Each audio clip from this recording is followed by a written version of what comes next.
Hello, ഞാൻ രാവിലെ പറഞ്ഞിട്ടുണ്ടായിരുന്നു നമുക്കിന്ന് വെള്ളം കുറയുമായിരിക്കും, തെളിയണുണ്ടെന്നൊക്കെ. പക്ഷേ ഒന്നും നടന്നില്ല. ഭയങ്കര മഴ, ഇന്നും മഴ തന്നെയായിരുന്നു. അപ്പോൾ നമുക്കിതിവിടെ വെള്ളം കൂടി കാണിച്ചു തരാവേ. ഇത് കണ്ടോ, രാവിലെ നമ്മൾ വരുമ്പം ഇവിടെ ഒന്നും വെള്ളം ഇല്ലായിരുന്നേ. രാവിലെ ഞാൻ വീഡിയോ എടുത്തത്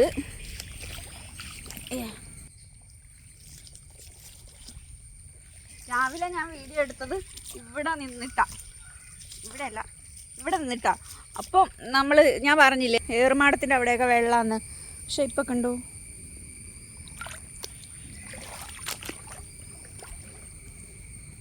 ഇപ്പം ശരിക്കും വെള്ളം കൂടിയിട്ടുണ്ട് കേട്ടോ. ഇപ്പം വെള്ളം കൂടിയിട്ടുമുണ്ട്, പുഴയിൽ കലക്കലുണ്ട്. ശരിക്കും പറഞ്ഞാൽ നമ്മുടെ പല വീഡിയോയിലും ഞാൻ പറഞ്ഞിട്ടുണ്ട്, ഇത് മൂവാറ്റുപുഴയാറാണേ. ഇവിടുന്ന് ഏകദേശം ഒരു 10 കിലോമീറ്റർ കഴിഞ്ഞിട്ടുണ്ടെങ്കിൽ വേമ്പനാട്ട് കായലാണ് കേട്ടോ. കണ്ടോ, നല്ല കലക്കല. രാവിലെ ഇത്ര കലക്കൽ എനിക്ക് തോന്നിയിട്ടുണ്ടായിരുന്നില്ല, പക്ഷെ വൈകിട്ട് ഞാൻ വരുമ്പം നല്ല കലക്കലുണ്ട്. ഇവിടെയൊക്കെ നമ്മുടെ ഇവിടെയൊക്കെ ഇല്ലേ, പുഴയിൽ നിന്ന് വലിയ രാത്രി ആയി കഴിയുമ്പോഴത്തേക്കും മീൻ കയറി വരും കേട്ടോ.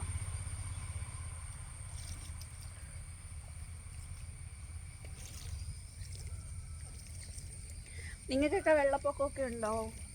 ഇടയിൽ കമൻറ്റ് ചെയ്യണം. ഇതിൻ്റെ അക്കരെ ഞാൻ പറഞ്ഞില്ലേ, എൻ്റെ വീട് ഇതിൻ്റെ അക്കരയിലാണ്. അവിടെ ഇപ്പോൾ ഭയങ്കര വെള്ളമായിരിക്കും. പറ്റുവാണേൽ നാളെ പോകാൻ പറ്റുവാണേൽ ഞാൻ അവിടുത്തെ ഒരു വീഡിയോ എടുത്ത് നിങ്ങളെ കാണിച്ചു തരാം കേട്ടോ. ഈ കരേനെക്കാട്ടിലും ഒരുപാട് താന്നിട്ടാണ് അവിടെ. അപ്പം ഇവിടെ ഇത്രയും വെള്ളം വന്നപ്പോൾ തന്നെ എൻ്റെ അവിടുത്തെ വീടിൻ്റെയൊക്കെ മുറ്റത്തും എല്ലായിടവും വെള്ളമായി കാണുമായിരിക്കും. ഇപ്പോൾ ഇന്നൊന്ന് പോകണമെന്ന് വിചാരിച്ചതാണ്, പക്ഷേ ഇന്ന് സ്ത്രീക്ക് സമയമില്ലാത്തതുകൊണ്ട് പോകാൻ പറ്റിയില്ലേ. ഇത്രയൊക്കെ ഉള്ളൂ. Tata, bye bye. നാളെ ഇതിൻ്റെ ബാക്കി വിശേഷം കാണിച്ചു തരാം കേട്ടോ.